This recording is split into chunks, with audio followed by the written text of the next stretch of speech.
সাল্লামের শেখানো আসসালামু আলাইকুম, এটা বলো। সালাম সবাইকেই দেবো আমরা ইনশাল্লাহ। বউকে দেওয়া যাবে না, বউকে দেওয়া যাবে, বউকে দেওয়া যাবে না। বউকে দিলে খুব বুঝি মনীষার লজ্জা লাগে, লজ্জা লাগে না? ও এক বালিশে মাথা দিয়ে শোয়া যায় তখন লজ্জা লাগে না? হ্যাঁ, গলা ধরে বসে গল্প করা যায় তখন লজ্জা লাগে না? হ্যাঁ, একসঙ্গে গোসল করা যায় তখন লজ্জা লাগে না? প্রেমের গল্প করা যায় তখন লজ্জা করে না? আর আসসালামু আলাইকুম মৌলী সাহেব কি করে বলবো? খুব লজ্জার ব্যাপার না? সবাইকে সালাম দেয়, বউকে দেয় না, তাই না? আমাদের পশ্চিম বাংলার প্রায় ফ্যামিলিতে স্বামী স্ত্রী অশান্তি হচ্ছে না? হচ্ছে কি হচ্ছে না? হচ্ছে। আজকে থেকে আর হবে না। আপনি একটা আমল করুন আজকে থেকে, ছোট আমল, আমলটা করুন, দেখবেন আর হবে না ইনশাল্লাহ। এক, আসসালামু আলাইকুম বাংলা মানে কি? আল্লাহ তুমি তার উপর শান্তি বর্ষণ করো, তাই তো? আর ও প্রতি উত্তরে কি বলবে? ওয়ালাইকুমুস সালাম, আল্লাহ তোমার উপরও শান্তি বর্ষণ করুক। তার স্বামী স্ত্রী ঝগড়া হয়েছে ধরে নেন, বাড়ি ঢুকলেন, আসসালামু আলাইকুম খাদিজা কি করছো? ও যত বদমাশ মেয়েই হোক সালামের উত্তরটা অন্তত নিবে। ও উত্তরে কি বলবে? ওয়ালাইকুম আসসালাম, কোন রকম আছি, বেশি ভেটা ভেটা করো না, যাই করুক কিন্তু সালামের উত্তরটা নেবে। নেবে কি নেবে না? তাহলে আপনি যদি দিনে 10 বার যদি এটা বলেন যে তোমার উপরে আল্লাহর তরফ থেকে শান্তি বর্ষণ হোক, আর ও যদি বলে তোমার উপরেও হোক, আর একবার যদি কবুল হয়ে যায় তাহলে আর অশান্তি থাকবে? থাকবে? থাকবে না। এই পদ্ধতিটা সত্যি খুব ইম্পর্টেন্ট একটা পদ্ধতি। আপনার স্ত্রীকে বেশি করে সালাম দেবেন। কি বললাম বুঝলেন? 2, বললে তোমার অসুবিধা কি হচ্ছে, তুমি এটা বলতে মানা করছো? আমি তখন বললাম চাচা এটা যে এখানে বলতে হবে তোমাকে, এটা কে বললো? বলছো কোরআনের আয়াত বললে অসুবিধা কি? বোঝার চেষ্টা করুন, কোরআনের আয়াত বলেই যে সব জায়গায় বলা যাবে এটা ঠিক? হ্যাঁ না। রুকুতে গিয়ে কি বলতে হয়? আল্লাহু আকবার। রুকুতে গেলাম, গিয়ে কি বলি? সুবহানা রাব্বিয়াল আযীম বলি না? তো ওইটা ওই জায়গায় যদি বলি ইন্না আতাইনাকাল কাউসার ফাসাল্লি লিরাব্বিকা ওয়ানহার ইন্না শানিয়াকা হুয়াল আবতার, নামাজ হবে না বাতিল? বাতিল। একই তো জিনিস, একই জিনিস নয়? একই তো। সুবহান রাব্বিয়াল আযীম, এর থেকে উত্তম কথা আমি বললাম না কোরআনের আয়াত?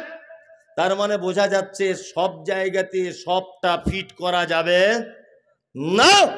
উত্তম হচ্ছে সেইটা যেটা আল্লাহর আদেশ রয়েছে আর মুহাম্মদ সাল্লাল্লাহু আলাইহি ওয়াসাল্লামের আদেশ রয়েছে, এটা উত্তম। বড় বড় আলেমরা বসে আছেন স্টেজে, আমাদের নবী মুহাম্মদ সাল্লাল্লাহু আলাইহি ওয়াসাল্লাম তিনি বলছেন কোন মানুষ যখন মৃত্যুর অবস্থায় থাকে, সে যখন একদম অন্তিম শয্যায় পৌঁছে যায়, তখন তোমরা বলো লা ইলাহা ইল্লাল্লাহ। তোমাদের বলাতে যদি ওই লোকটা একবার বলে দেয় লা ইলাহা ইল্লাল্লাহ, তাহলে নবীজি বলছেন ওই লোকটা যাবে কোথায়? জান্নাতে। তবে ওকে বলার আদেশ করতে পারবেন না যে ভাই বলো লা ইলাহা ইল্লাল্লাহ, ভাই বলো লা ইলাহা ইল্লাল্লাহ, না। আদেশ করলে একটা বিপরীত দিকে ক্ষতি আছে, সেটা হচ্ছে এই ও মৃত্যু যন্ত্রণায় আছে, আপনি যদি তাকে প্রেসার করেন ও অস্বীকার করে দিতে পারে, ও গাল দিয়ে দিতে পারে, ও অসহ্য যন্ত্রণায় উল্টো পাল্টা কিছু বলে দিতে পারে। এই কারণে আপনার উচিত হবে আপনি নিজে বলবেন লা ইলাহা ইল্লাল্লাহ। আপনার ভাই যদি ওটা শুনে যদি বলে লা ইলাহা ইল্লাল্লাহ, তাহলে অবশ্যই ওর থাকার জায়গা জান্নাত। আপনার আব্বা এইরকম মুহূর্তে রয়েছে, আপনি চলে গেলেন কোন মাদ্রাসায়, গিয়ে কারি সাহেবকে ডেকে বলছেন কারি সাহেব তাড়াতাড়ি করে আসুন, আমার আব্বা যায় যায় ভাব। কারি সাহেব বলছে আমার অন্য জায়গায় দাওয়াত আছে, আমি 4টে ছেলে পাঠিয়ে দিচ্ছি। 4টে ছেলে পাঠিয়ে দেওয়া হয়েছে, 4 জনা বড় বড় সাইজের কোরআন মাজিদ নিয়ে দুলে দুলে বলছে ইয়াসিনুল কোরআনিল হাকিম ইন্নাকা লামিনাল মুরসালিন। ফেরেশতারা একদম বাঁশ রেডি করে রেখে দিয়েছে। তুই কোথা পেলি ইয়াসিন? এখন ইয়াসিন এটা কোরআনের একটা সূরা, তাই না? তা এই মুহূর্তে এখানে পড়ার ব্যাপারে হযরত মুহাম্মদ সাল্লাল্লাহু আলাইহি ওয়াসাল্লামের কোনো আদেশ আছে? আছে। তার মানে এটা ভালো কাজ না খারাপ কাজ? অবশ্যই খারাপ কাজ। আমি আপনাদেরকে কয়েকটা ভালো কাজের আদেশ আল্লাহ নবী সাল্লাল্লাহু আলাইহি ওয়াসাল্লামের তরফ থেকে দিয়ে দিচ্ছি, আর কয়েকটা ভালো আমল করার জন্য বিনীত অনুরোধ করে দিচ্ছি। আমি জানি শীতকালীন রাত, আমি এসেই বুঝতে পেরেছি যে আমি যখন বক্তব্য দেবো তখন আর মানুষের ধৈর্য থাকবে না। যত দামির বক্তাই হোক না কেন, যত স্বাদের বক্তাই হোক, মানুষ শীতকালে ধৈর্যের বাইরে চলে গেলে আর থাকবে না। তারপরেও যারা আপনারা আছেন টুকটুক টুকটুক করে শুনে নেন, আমি 2-5টা কথা বলে দিই। এক, ভালো কাজ বলে দিচ্ছি, আমল করবে ইনশাল্লাহ? হ্যাঁ ইনশাল্লাহ আমল করবো তো ইনশাল্লাহ। এক, আল্লাহ নবী সাল্লাল্লাহু আলাইহি ওয়াসাল্লাম বলেছেন, হাক্কুল মুসলিমি আলাল মুসলিমি খামসিন রাদ্দুস সালাম। এক মুসলমান আর এক মুসলমানের উপরে 5টা হক। আর একটা রওয়ায়াতে এসেছে 6টা, তা আমি 5টারটা বলছি। এক, কোন মুসলিমের সঙ্গে দেখা হলে তুমি বলবে কি, আসসালামু আলাইকুম। আচ্ছা, এইটা বলতে গিয়ে পয়সা খরচা হলো, অথচ 10টা নেকি পেয়ে গেলেন, তাই না? আমি শুনেছি আপনার ছেলে নাকি ইংলিশ মিডিয়ামে পড়ছে, আলহামদুলিল্লাহ, ভালো জিনিস। ও ফটার ফটার করে ইংরাজি বলে, good morning, good evening, good afternoon, বলে না? আপনার ছেলে যদি একদিনে good good good good good good good good করেই যদি যায়, 4 আনা নেকি হবে বলে মনে হয়? হবে না। আপনার ছেলে ইংলিশ মিডিয়ামে পড়ুক, এটা আমার আপত্তি নেই। আপনি অন্তত পক্ষে বাড়ি এলে বলবেন যে তোমার চাচার সঙ্গে দেখা হলে গুড মর্নিং বলতে হবে না, বলো মুহাম্মদ সাল্লাল্লাহু আলাইহি ওয়াসাল্লামের শেখানো আসসালামু আলাইকুম, এটা বলো। সালাম সবাইকেই দেবো আমরা ইনশাল্লাহ, বউকে দেওয়া যাবে না। বউকে দেওয়া যাবে? বউকে দেওয়া যাবে না। বউকে দিলে খুব বুঝে মনীষার লজ্জা লাগে, লজ্জা লাগে না? ও এক বালিশে মাথা দিয়ে শোয়া যায় তখন লজ্জা লাগে না? হ্যাঁ, গলা ধরে বসে গল্প করা যায় তখন লজ্জা লাগে না? হ্যাঁ, একসঙ্গে গোসল করা যায় তখন লজ্জা লাগে না? প্রেমের গল্প করা যায় তখন লজ্জা করে না? আর আসসালামু আলাইকুম মৌলী সাহেব কি করে বলবো? খুব লজ্জার ব্যাপার না? সবাইকে সালাম দেয়, বউকে দেয় না, তাই না? আমাদের পশ্চিম বাংলার প্রায় ফ্যামিলিতে স্বামী স্ত্রী অশান্তি হচ্ছে না? হচ্ছে কি হচ্ছে না? হচ্ছে। আজকে থেকে আর হবে না। আপনি একটা আমল করুন আজকে থেকে, ছোট আমল, আমলটা করুন, দেখবেন আর হবে না ইনশাল্লাহ। এক, আসসালামু আলাইকুম বাংলা মানে কি? আল্লাহ তুমি তার উপর শান্তি বর্ষণ করো, তাই তো? আর ও প্রতি উত্তরে কি বলবে? ওয়ালাইকুমুস সালাম, আল্লাহ তোমার উপরও শান্তি বর্ষণ করুক। তার স্বামী স্ত্রী ঝগড়া হয়েছে, ধরে নেন, বাড়ি ঢুকলেন, আসসালামু আলাইকুম খাদিজা, কি করছো? ও যত বদমাশ মেয়েই হোক, সালামের উত্তরটা অন্তত নিবে।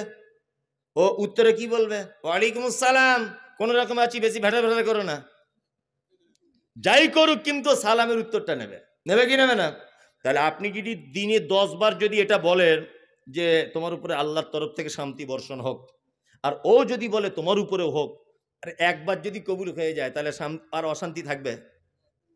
থাকবে? থাকবে না। এই পদ্ধতিটা সত্যি খুব ইম্পর্টেন্ট একটা পদ্ধতি। আপনার স্ত্রীকে বেশি করে সালাম দেবেন। কি বললাম বুঝলেন? 2, নিজের বাড়িতে হোক অপরের বাড়িতে হোক, লা তাদখুলুল বুয়ুতা গায়রা বুয়ুতিকুম, নিজের বাড়ি হোক অপরের বাড়ি হোক, যখন ঢুকবেন কি বলে ঢুকবেন? আসসালামু আলাইকুম। কেন বলতে হবে এটা? আগে আপনাকে বলেছি, সারা পৃথিবীর সব থেকে উত্তম জীবন ব্যবস্থা, তার নাম হলো ইসলাম। আপনার বাড়িতে একটা বেটি রয়েছে, আপনার বয়স তার 16 বছর, আপনি বাড়িতে নাই, আপনার বিবি আর আপনার বেটি দুজনা শীতকালে গোসল করে বারান্দায় বা বাড়ির আঙিনাতে রোদ্দুরে বসে আছে চুল খোলা অবস্থায়। আপনার 16 বছরের বেটির বুকে ওড়না নাই, আপনার বাড়িতে বৌমা রয়েছে, গায়ে চাদর নাই, শাশুড়ি আর বৌমা দুজনে বসে আছে মোটামুটি আগলা অবস্থায়। আগলা মানে ইম্পর্টেন্ট জায়গাগুলোতে সব ঢাকা রয়েছে, কিন্তু তার বগলে ফাঁকা, এইদিকে তার পেট ফাঁকা, এইদিকে হাঁটুর নিচে ফাঁকা, তেল মাখছে শীতকালে রোদ্দুরে বসে বসে। আর আপনি যদি হঠাৎ করে বাড়ির ভিতরে ঢুকে যান, আর আপনার বেটি যদি এই অবস্থায় থাকে আর আপনার বৌমা যদি এই অবস্থায় থাকে, তাহলে বলুন তো দেখি, বৌমা আর আপনার বেটি লজ্জা পাবে কি পাবে না? ইসলাম বলেছে তুমি দরজায় দাঁড়িয়ে থেকে বলবে আসসালামু আলাইকুম। ও আয়েশার মা, আমি বাড়িতে চলে এসেছি, তাড়াতাড়ি করে দরজা খোলো। তোমার স্ত্রী আস্তে আস্তে করে দরজা খুলতে আসবে, তোমার মেয়ে চলে যাবে ঘরের ভিতরে। ঘরের ভিতরে গিয়ে তার প্রয়োজন মতো পোশাক পরে নিবে, গায়ে ওড়না নিয়ে নিবে। আর তখন যদি আপনি বাড়িতে প্রবেশ করেন, আপনিও লজ্জা পাবেন না, আপনার বেটিও লজ্জা পাবে না। এই জন্য ইসলাম বলেছেন, নিজের বাড়িতে হোক অপরের বাড়িতে হোক, তোমরা সালাম দিয়ে প্রবেশ করবে ইনশাল্লাহ। আজকে থেকে এই আমলটা করব, সবাই সবাইকে সালাম দিব ইনশাল্লাহ। চলুন, 2, ওয়াইয়াদাতুল মারিজ, অসুস্থকে দেখতে যাও। পাড়া প্রতিবেশী কেউ যদি অসুখে পড়ে যায়, তাহলে আমরা তাকে দেখতে যাব। এগুলো ফ্রি নাকি? পয়সা খরচা হবে না। ফজরের নামাজ পড়ে গেলেন, পাড়ার একটা আব্দুল্লাহ বলে লোক অসুখে পড়ে আছে, বিছানায় পড়ে আছে, গেলেন, গিয়ে তার মাথায় হাত দিয়ে বললেন, লা বাসা তাহুরুন ইনশাআল্লাহ, ভাই টেনশন করো না, আল্লাহ তোমাকে ভালো করবে। চাচা কোন ডাক্তার দেখাচ্ছ? মামু এখন খেতে টেতে পারছো? একটু জিজ্ঞেস করলেন, বাড়ি চলে এলেন। বিশ্ব নবী তিনি বলেছেন, রুগী তো কল্যাণ যা পাবে পাবে, যে দেখতে গেছে ও বেশি কল্যাণ পাবে। লাভ হলো না লস হলো? আসমানের ফেরেশতারা পর্যন্ত দোয়া করবে, কল্যাণ কামনা করবে। কার জন্যে? যে দেখতে গেছে তার জন্যে। আল্লাহু আকবার। এইবার আপনাদেরকে আর একটা কথা বলি, ইজাবাতুদ দাওয়াতি, কেউ দাওয়াত দিলে গ্রহণ করবে ইনশাল্লাহ। হ্যাঁ ইনশাল্লাহ। দাওয়াতের ব্যাপার ইনশাল্লাহ তো বলতেই হবে। গরুর গোস্তের ব্যাপার আছে, তাই না? ওই দেখি তো মাদ্রাসার জলসা টলসা হলে মানে গেট ভেঙে ফেলছে এরকম করে। কিছু কিছু মাদ্রাসা মনে হচ্ছে জীবনে খাই নাই, ও গরুর গোস্ত চোখেই দেখিনি, এরকম একটা মনে হয় আর কি। আপনাদের এখানে গোড়াইপুরের কথা বলছি না, ওই ওই আরো অন্যান্য যত মাদ্রাসা জলসা বা মসজিদের ঈদগাহ জলসা হয়, ডেলিগেটে মনে হচ্ছে গেট ভেঙে ফেলছে। আশ্চর্য ব্যাপার, এটা ভদ্রতাটুকু নেই। আচ্ছা, নেই। আশ্চর্য ব্যাপার। দাওয়াত বৈধ হলে কবুল করবেন ইনশাল্লাহ। অবৈধ দাওয়াত তাহলে কি না, কিছু কিছু দাওয়াত বাড়ি আছে, আপনি যাবেন না, আপনার থেকে সেজন্য একটা শিক্ষা পায়। যেমন ধনী গরিবের বৈষম্য রেখে যে দাওয়াত বাড়িতে খাবার পরিবেশন করা হয়, একই প্যান্ডেল, একটাই সিস্টেম, একই ক্যাটারিং এর মালিক, কর্মচারীরা মাল দিচ্ছে, ওইদিকে দিচ্ছে খাসি আর এদিকে দিচ্ছে গরু। এই রকম কোন পরিস্থিতিতে যদি আপনি পড়েন, কোন আপনার বিবাহের অনুষ্ঠানে বা কোন অনুষ্ঠানে যদি আপনি দেখেন, তাহলে আপনাকে রিটার্ন চলে আসবেন, এটা আপনার জন্য উত্তম। কারণ ইসলামে কোনো বৈষম্য নাই। গরিবের যে সম্মান, ধনীর একই সম্মান, লম্বা কালো বেঠে পরিষ্কার, সাদা চোখ কালো চোখ কটা চোখ, কারোর কোনো ডিফারেন্স নেই। আরব অনারব কোনো ডিফারেন্স নেই। আল্লাহর নিকটে ওই লোক সব থেকে উত্তম যার ভিতরে তাকওয়া পরহেজগারিতা বেশি, আল্লাহ ভীরুতা বেশি। 2, এমন একটা বৈঠকে আপনাকে দাওয়াতের জন্য আহ্বান করা হলো, যে বৈঠকে বা যে দাওয়াত বাড়িতে আপনি গিয়ে দেখছেন বাদ্যযন্ত্র বাজছে। এখন তো গান বাজনা ছাড়া বিয়ে শাদী হয় না, তাই না? আপনাদের এলাকাতে হয়তো হয় না, আমাদের ওদিকে হয়, সব জায়গায় হয় না, কিছু কিছু বাড়িতে আস। আল্লাহু আকবার। মানে কি বলবো, মানে সত্যি আগেকার দিনে মেয়েদের যে নারীদের যে মর্যাদা ছিল, এখন আর সেটা আছে না। এই মোবাইল প্রথম যখন সুইচ আলা মোবাইল ওঠে, তখন মানুষ এইভাবে কথা বললে পাড়ার লোক দেখতে যেত, এইরকম করে কথা বলছে, এ আমার কি, দেখতে যেত না। তারপরে যখন এই স্ক্রিন টাচ মোবাইলটা উঠে গেল, তখন লোক আশ্চর্য হয়ে গেল, উড়ি বাবা, হাত দিলে আলো জ্বলছে, ও ছবি বার হচ্ছে, উড়ি বাবা, তাই না? আচ্ছা, এখন আর সেই আশ্চর্য ব্যাপারটা এখন আর আছে নাই। প্রথম যখন অ্যাপেলের মোবাইল ওঠে, তাই না, অ্যাপেলের সেট যখন ওঠে, তখন ওটার খুব দাম ছিল না? খুব দাম। ওরে বাবা, অ্যাপেলের সেট। ও ও 2-3 মিনিট। কে?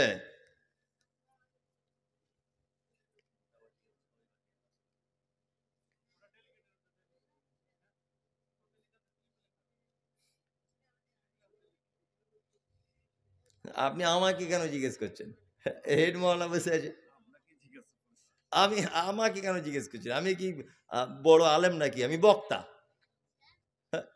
এই খ্যাপা কোথায়, যে জিজ্ঞেস করেছি আর এক পাগল। আমি উত্তর দেবো না, আমি জানি তবুও বলবো না। কি বললাম বুঝলাম, সামান্য ব্যাপার, হেড মহল্লা বলে দেবে, আমি কেন বলতে যাব? আমি প্রশ্নের উত্তর দেওয়ার ক্ষমতা রাখি না। তবে একটা ছোট্ট কথা, যেটা ফতোয়াবাজি নয়, কিছু নয়, এটা জানার বিষয়, জানিয়ে দিই। যদি আপনার জোহর, আসর, মাগরিব এই সমস্ত নামাজগুলি যদি আপনার কাজা হয়ে যায়, তাহলে আপনার ধরে নেন জোহরের নামাজ কাজা হয়ে গেল, তাই তো? আসরের মসজিদে গেছেন, দেখছেন আসরের নামাজ চলছে, আপনি আসরের নামাজে দাঁড়াবেন, কিন্তু জোহরের নিয়ত করে দাঁড়াতে হবে। কারণ সিরিয়াল বাই সিরিয়াল, জোহর আগে পড়বেন, ওই আসরের জমাতে আপনি দাঁড়ান, আপনি নিয়ত করুন আমি জোহরের পড়ছি, জোহরটা পড়া হয়ে যাবে ওই জমাতে, নেকি পেয়ে যাবেন আপনি জমাতের, তারপরে আপনি আসরেরটা পড়বেন, সিরিয়াল বাই সিরিয়াল। কি বললাম বুঝতে পেরেছেন? হ্যাঁ। আর উনি যে প্রশ্ন করেছেন, ইসলামে কোনো রকমের ওজর নেই, কোনো রকমের ওজর নেই। উনি বলছেন আমি সকাল 8টায় কাজে যাই, সন্ধ্যা 6টায় বাড়ি আসি, মালিককে বলি জোহর আসরের নামাজ পড়বো মগরিবের, আমার মালিক আমাকে ছুটি দেয় না, আমি বলবো তুমি ও কাজ ছেড়ে দাও, ও কাজ ছেড়ে দাও, দিয়ে অন্য কাজ করো, কোনো রকমের অপশন নেই, ও কাজ তুমি ছেড়ে দাও, যে অন্য কাজ দেখো, পৃথিবীর জমিনে অনেক কাজ রয়েছে, সেই কাজগুলো তুমি দেখো। যাই হোক, যে কথা বলছিলাম, আমি বলতে বলতে লাইনচ্যুত হয়ে গেছিলাম, এইদিকে প্রশ্নটা এলো বলে। যে কথা বলছিলাম সেটা হচ্ছে ইজাবাত দাওয়াতে, বৈধ দাওয়াত দিলে কি গ্রহণ করবেন, আর জানাজা গ্রামে হলে তার সালাত আদায় করবেন কি। আর জানাজার সংক্রান্ত আর একটা কথা বলে দিই, সেটা হচ্ছে যে যে কেউ মারা গেল আপনি জানাজা পড়তে চলে গেলেন না, মাঝে সাঝে দুটো একটা জানাজায় শিক্ষা দেওয়ার জন্য আপনি যাবেন না। যদি বলছেন এটা কেমন কথা, আপনি তো মারাত্মক গেঁড়াকল বলে দিয়ে চলে গেলেন, আমি বলিনি। আব্দুল হামিদ ফাইজি আল মাদানী হাফেজাহুল্লাহ শায়েখ চেরেন, একটা বড় মাপের আলেম, তিনি একটা বই লিখেছেন জানাজা দর্পণ। এই বইয়ে তিনি বলছেন যে কিছু কিছু ইমানদার আল্লাহওয়ালা গ্রামে যাদের গ্রহণযোগ্যতা আছে, গ্রামের মানুষ যাদেরকে মানে, কাদের কাদের জানাজা পড়া যাবে আর যাবে না, একথা বলতে গিয়ে তিনি বলেছেন যে কোনো বেনামাজি কখনোই লোকটা নামাজ কালাম পড়েনি, আর 5 জন বেনামাজিকে শিক্ষা দেওয়ার জন্য 2-1 বার এরকম করা ভালো। কি বললাম বুঝলেন? চাচা তুমি নামাজ পড়তে যাবে না জানাজা? বুঝলেন না, যাবো না কেন?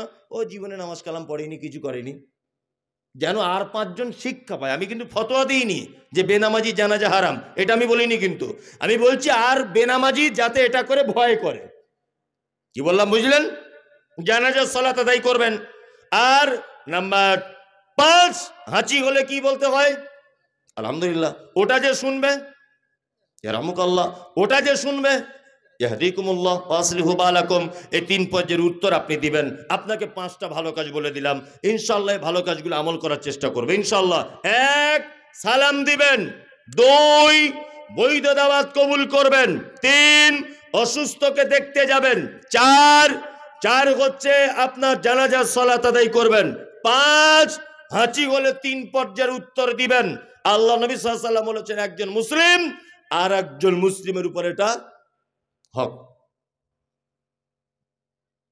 আমি ভালো কাজ করার জন্য পৃথিবীতে আল্লাহ আমাদের পাঠিয়েছেন, তাই না?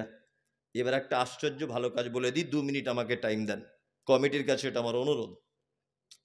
আল্লাহ নবী সাল্লাল্লাহু আলাইহি ওয়াসাল্লাম, এখানে যারা বসে আছেন সকলেই আমার দিকে ফিরে খুব অ্যাক্টিভ হয়ে কথাটা শুনুন। আমাদের নবী মুহাম্মদ সাল্লাল্লাহু আলাইহি ওয়াসাল্লাম পৃথিবী থেকে যেদিন চলে গেছেন, সেই দিনটির নাম কি? কি বার ছিল? সোমবার। আলহামদুলিল্লাহ, আপনারা ভালো জানেন সোমবার। সোমবারের দিন জীবনের শেষ জমাতে সলাত আদায় করেছেন মাগরিবের। আর প্রথম 2 রেকাতে যে তেলাওয়াত করেছিলেন সেই তেলাওয়াতটা হচ্ছে সূরা মুরসালাত। শেষ যে আয়াত তেলাওয়াত করেছিলেন আয়াতটি হচ্ছে ফাবিআইয়ি হাদিসিম বাদাহু ইউমিনুন। আল্লাহ অত্র আয়াতে বলছেন তোমরা কি এর পরে অন্য কোনো কিতাবের উপর ঈমান আনবে? নবীজিও যেন উম্মতের উদ্দেশ্যে কথা বলতে চাইলেন। শেষ করলেন সালাত মাগরিবের, বাড়ি চলে এলেন। হযরতে বেলাল আজান দিচ্ছেন নববীতে, হাইয়া আলাস সালাত। আল্লাহ রাসূল আজান শুনে আয়েশাকে ডেকে বলছেন, আয়েশা, বাংলাদেশের প্রখ্যাত আলেম ডক্টর আসাদুল্লাহ গালিব সিরাতুর রাসূল নামক একটা বই লিখেছেন। এই বইয়ের একেবারে শেষের দিকে আপনি এই সমস্ত কথাবার্তাগুলো পাবেন। আয়েশা, আমাকে একটু পানি দাও। আম্মা জান আয়েশা পানি দিলেন। আল্লাহ রাসূল ওযু করলেন। ওযু করার পর জ্ঞান হারিয়ে ফেললেন। আবার একটু পরেই জ্ঞান চলে এলো। আল্লাহ রাসূল আবার বললেন, আয়েশা একটু পানি দাও।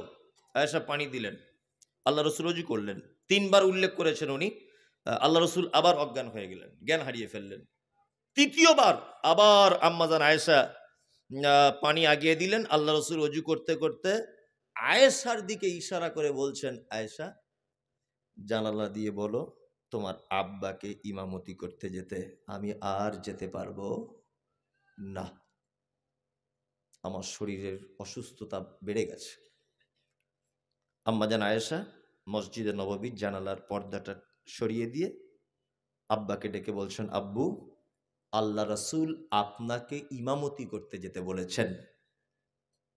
হযরত আবু বকর এই কথাটা শুনে বাচ্চা ছেলের মতো ডুকরে কেঁদে উঠলেন।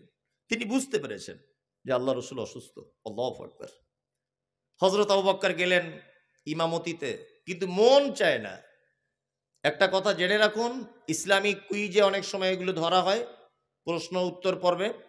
হযরত আবু বকর আল্লাহ নবী সাল্লাল্লাহু আলাইহি সাল্লামের জীবদ্দশাতে বেঁচে থাকা অবস্থায় 17 ওয়াক্তের ইমামতি করেছেন। কত ওয়াক্তের? 17। যদিও এই ব্যাপারে আম্মা জান আয়েশা আপত্তি তুলেছিলেন, আল্লাহ রাসূলকে বলেছিলেন, আল্লাহ রাসূল সাল্লাল্লাহু আলাইহি সাল্লাম, আমার আব্বা যদি বারবার নামাজ পড়ায় ইমাম হয়ে, আর অন্যান্য বিবিগুলো তো রাগ করবে, অন্যান্য সাহাবীরা রাগ করবে, আর আপনি শেষ বয়সে আমার কাছে আছেন, তা এক কাজ করুন অন্য সাহাবীদের একটু সুযোগ দেন। তখন আল্লাহ রাসূল খুব কড়া মেজাজে আয়েশাকে বলছে, আয়েশা আরে আমি বলছি আবু বকরকে ইমামতি করতে, আর তুমি বলছো অন্যজনকে। কখনোই নয়, তোমার আব্বা ইমামতি করবে। ইমামতি করলেন। বৃহস্পতিবার মসজিদে যেতে পারলেন না, শুক্রবার যেতে পারলেন না, শনিবার হযরতে বেলাল আজান দিচ্ছেন।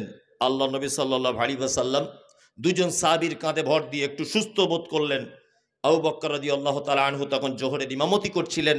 আল্লাহ রাসূল গিয়ে আবু বকরের বাম দিকে বসলেন। আল্লাহ রাসূল হলেন ইমাম, আবু বকর হয়ে গেলেন মুকাব্বির। ইসলামের প্রথম মুকাব্বির হচ্ছেন হযরত আবু বকর সিদ্দিক রাদিয়াল্লাহু তাআলা আনহু। আল্লাহ রাসূল বাড়ি চলে এলেন। বাড়িতে আসার পরে সর্বপ্রথম আম্মা জান আয়েশা সিদ্দিকা রাদিয়াল্লাহু তাআলা আনহাকে তিনি বলছেন, আয়েশা আমাদের বাড়িতে কি কোনো সম্পদ আছে? আম্মা জান আয়েশা বলছেন, আল্লাহ রাসূল 5টা থেকে 9টা স্বর্ণের দিনার আছে। স্বর্ণের কয়েনকে দিনার বলে, আর দিরহাম বলে চাঁদির কয়েনকে। 5টা থেকে 9টা দিনার আছে। তখন আল্লাহ রাসূল আওয়াজ বাড়িয়ে দিয়ে বলছেন, আয়েশা তুমি এগুলো দান করলে না কেন? কেন তুমি দান করলে না? তুমি জানো যে কোন নবীর পক্ষে এটা উচিত নয় যে পৃথিবীতে কোনো সম্পদ রেখে আল্লাহর সাথে সাক্ষাৎ করবে। আয়েশা, যে লোক পৃথিবীতে সম্পদ রেখে চলে যায়, এ সম্পদ নিকৃষ্ট সম্পদ। তুমি যদি এটা আগে পাঠিয়ে দিতে আমার রবের কাছে, আমার আল্লাহর কাছে, তাহলে আমি মারা যাবার পরেই আমি আমার আল্লাহর কাছে প্রতিদান পেয়ে যেতাম। আল্লাহু আকবার। তার মানে মুহাম্মদ সাল্লাল্লাহু আলাইহি ওয়াসাল্লাম এটা বোঝাতে চাইলেন, মানুষ যে সম্পদ পৃথিবীতে রেখে যায় এটা একটা নিকৃষ্ট সম্পদ। মানুষের জন্য সম্পদ 3টা। এক, সে যেটা খায়, সে যেটা পড়ে, আর সে যেটা তার রবের কাছে আগে পাঠিয়ে দেয়, অর্থাৎ দান, খায়রাত, সাদকা, এই সমস্ত জিনিস যারা করে, এটা হচ্ছে একটা মূল্যবান সম্পদ। এই কথা বলছেন কে? আল্লাহর নবী সাল্লাল্লাহু আলাইহি ওয়াসাল্লাম। আমি জানি কমিটি আমাকে বলছেন যে মাদ্রাসার একটু আদায়ের কথা বলুন, কিন্তু আদায়ের কথা বললে লোক সব পালাবে। কি বললাম বুঝলেন? তারপরেও আমাকে বলতে হবে। এখনো মোটা, মোটা পার্টিরা অন্যান্য গত বছর এসে যে হিসেবে দাম দেখেছি এবারে কই তেমনভাবে আ দেখতে পাইনি।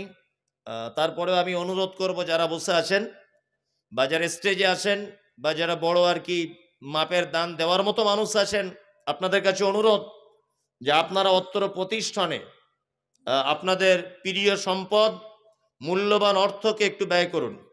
বিনীত অনুরোধ যারা এখানে আছেন, আপনারা যারা বসে আছেন, তানবীর ভাই ১,০০০ টাকা করে চেয়েছেন। ওরকম ১,০০০ করে দিলে আর ৫০০ করে দিলে তো মাদ্রাসা চলবেই না, প্যান্ডেলে খরচাই উঠবে না, তাই না? যারা আছেন দেওয়ার মতো একটা নামের লিস্ট করা দরকার ছিল। যারা ভালো দেওয়ার মতো আছেন তাদের জন্য একটা লিস্ট করা দরকার ছিল, তাদেরকে ডাকলে ওটা সুবিধা হতো। হাসিবুল ইসলাম কন্ট্রাক্টর, ভুট্টু শেখ, হাসিবুল ভাই এসছে, আসুন এখানে। টোটন আনসারি, টোটন আনসারি আসুন। আব্দুর রব হাডওয়ার, আব্দুর রব, আব্দুর রহিম হাডওয়ার আসেন। ভাই আপনার যাদের নামগুলো বলছি একটু প্লিজ তাড়াতাড়ি আসুন। রফিক, আব্দুর রফিক, রফিকুল ইসলাম,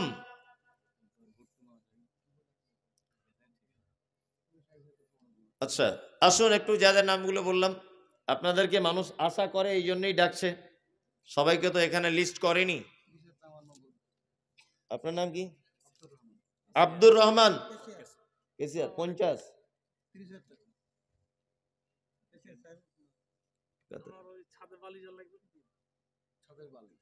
ছাদে যা বালি লাগবে সব আপনি দিয়ে দেবেন?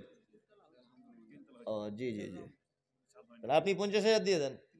এই কেসিয়ার ক্যাশ টাকা আবার 20,000 পরে দিয়ে দেবেন? আরে বলছে সবাই আপনার দিকে ইশারা করছে। না না রাম করিয়েন না, সবাই ইশারা করছে যে কেসিয়ারকে দেন। আচ্ছা আচ্ছা, আর কিছু দেন, সবাই আশা যখন করছে দেন। আরে ভাই এটা জোর নয়, এটা আবদার করছে সবাই, এটা আমি কিন্তু করিনি। আমি তো ভালো আদায় টাদায় করতে পারি না, ওই জন্য চাপচুপ দিতে পারছি না। তা বালিটা সব হয়ে গেল। আর যাদেরগুলো নামগুলো বলা হয়েছে ভাই আপনি একটু আসুন দয়া করে। পাথর, রড আর সিমেন্ট আছে 2-4 কুইন্টাল করে রড। এখানে অনেক মানুষ আছেন, একটু মেহেরবানি করুন ভাই। যারা ঠিকাদার আছেন বা বড় বড় কাজ যারা করেন, ব্যবসায়িক আছেন, ইরশাদ তার সাইড থেকে 50,000 আর ও নিজে দিয়েছে 20,000, 70,000 টোটাল। আসুন ভাই। বাদশা 10,000 টাকা। ছাগলের ফার্ম আছে? ও আছে এখানে বাদশা? নাই। বাদশা গোট ফার্ম ও দিচ্ছে 10,000। ও ডক্টর মনসুর রহমান একটি দরজা একটি জানালা দিয়েছেন, গোপীনাথপুর থেকে দিয়েছেন। সবিরুল ইসলাম হোসনাবাদ থেকে 10 ব্যাগ